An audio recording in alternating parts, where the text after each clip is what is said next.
Do you ever feel like you're in a movie and it's called 2020? Oh yeah, COVID struck, the French Quarter was empty, and so was your favorite restaurant or shop, and then came a wild election. In coming nights, Fox 8 looks back on this crazy year. John Snell begins with a look at a hurricane season that belonged as part of 2020.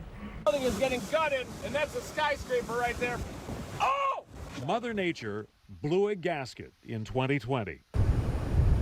As if she was in on the joke, the macabre poetry of this strangest of years. What do you have left? Nothing. Tree.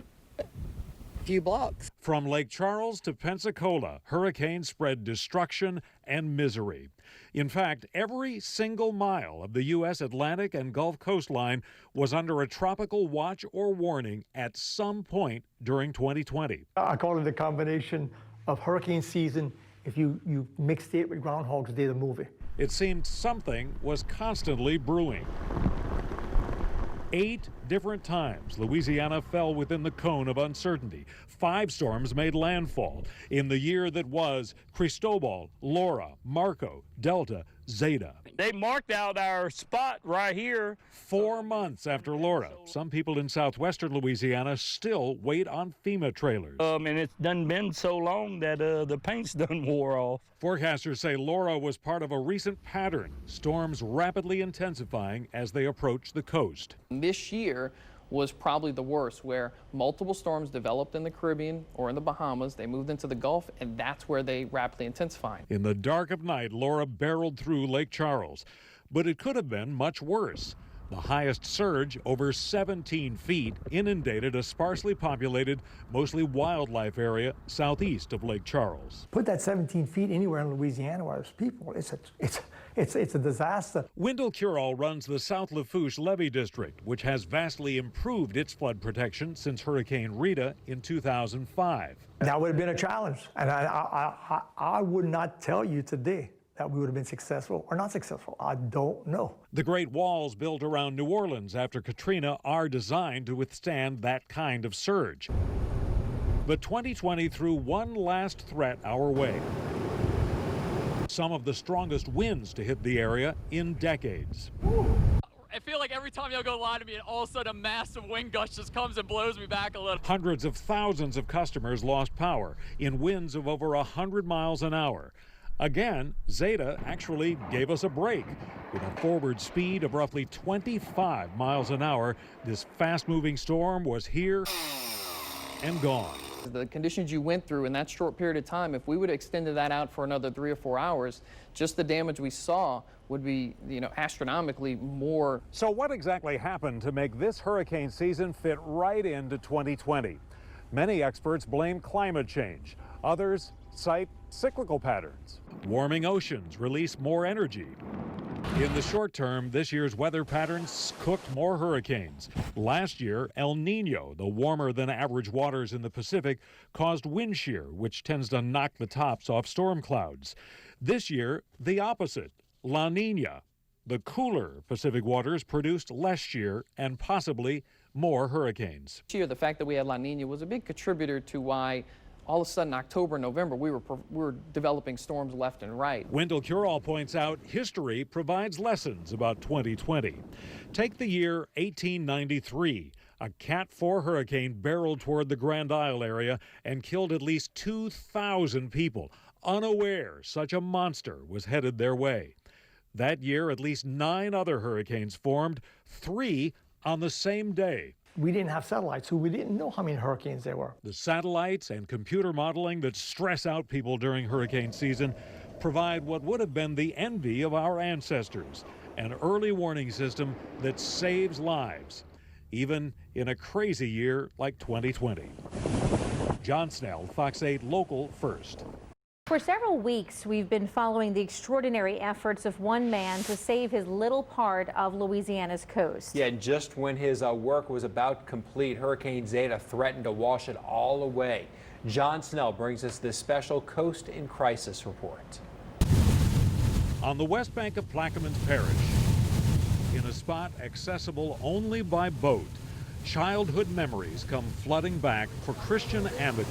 It would be hard to estimate the amount of fish that was been caught at this camp in the last 115 years. There has been a camp on this property since 1908. Here on the Wilkinson Canal, a handful of camp owners cling to fingers of real estate. One man's shack is another man's little heaven on earth. I always wanted my own private island, and I got it. Amity bought this fixer-upper from his uncles, the third camp built on the site since Hurricane Betsy in 1965. As with much of Louisiana's coast, the land around it steadily sinks and erodes. That exposes the camps more than ever to the elements. We are fighting a formidable opponent here. It's Mother Nature. Ownership here has always involved more than a modicum of risk. This year alone brought a series of storm threats. We were worried about making it through the last storms. Had we gotten hit, this might not be here. That was early September, 3 storms ago. Back to that in a minute. But the camp would have been gone long ago if not for somewhat desperate attempts to save it, like the confused mixture of materials that encircled it. Chunks of old sidewalk or bricks brought in over the decades by the bucket load. Anything to hold the place together. Had we not moved so much material out here, this would be gone because we were connected to those over there. This was connected to those camps? That's correct. This land was connected. So this waterway over here, there was land between all of these camps? I want to say there was either 2 or 3 camps between this camp and that camp. Now, Amity has taken this to a more industrial level, paying for the transportation and placement of chunks of concrete. Can this be saved, really? Absolutely, absolutely. His strategy, wrap much of the remaining land in concrete to cut down on the wave action steadily chewing at the island. It's going to be like Alcatraz Island. It's going to be the rock. Here's the camp on September 11th, still exposed to easterly winds and tides. And here, nearly 2 months later, sporting its own seawall. We're replacing all the windows. Inside, it's like an episode of one of those home improvement shows. Before and after. New windows, new decor, a modern-looking kitchen. You know, for all practical purposes, it's still a camp, you know. We couldn't make it too nice. Outside, new siding and a fresh coat of paint. Amity's home improvements may be more elaborate, but his neighbors each fight their own battle. Most have installed bulkheads, which protect not just the land around their property. If that goes, it exposes the land behind the camps to wave action. It's a true testament to the owners out here and their hard work that this is even still around. After weeks of work, this crazy 2020 hurricane season delivered one more surprise. We were worried. Big storm, heavy winds, you know, not a lot of protection out there in the middle of the bay. Zeta threatened to wash it all away. But Christian Amity believes the concrete acted as a breakwater, knocking down the waves around the camp. There couldn't have been better timing. Just in time, it seems, to save his own little island paradise. In Plaquemines Parish, John Snell, Fox 8 Local First. Today, the U.S. Air Force displayed their thanks to essential workers in New Orleans with a dramatic flyover with B-52s and F-15 fighter jets. John Snell reports on how New Orleans said thank you back. Just above the skyscrapers, the Air Force and the Air National Guard saluted the essential workers on the ground, on the front lines of the pandemic fight. It's beautiful, unbelievable. The blue skies seemed meant for the day. The Gretna Levee proved a prime viewing spot. People took to rooftops. At University Medical Center, dozens of doctors, nurses, and technicians gathered atop the garage to watch an air show meant for them. It means a lot. It helps us feel appreciated. What was running through your mind? The planes are very huge. 2 giant B-52 bombers, older than most of those watching. The first came off the line in 1952. And 2 F-15s, by fighter jet standards, cruising low and slow over New Orleans hospitals. It's been a tough few months, hasn't it? It has been tough. It's been tough. It's been very challenging to come to work every day knowing what we're up against. A few civilians picked the garage roof for its vantage point.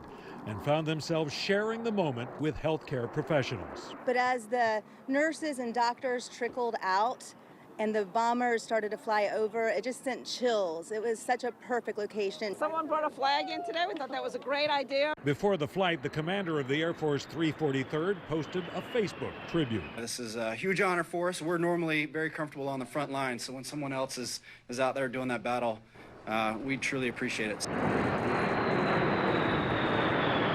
What's it mean to have the U.S. Air Force do this and go to this trouble?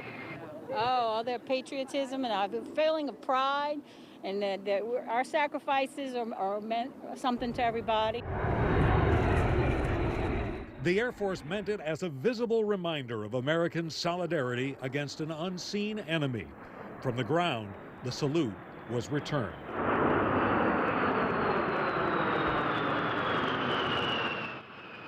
John Snell, Fox 8 Local First.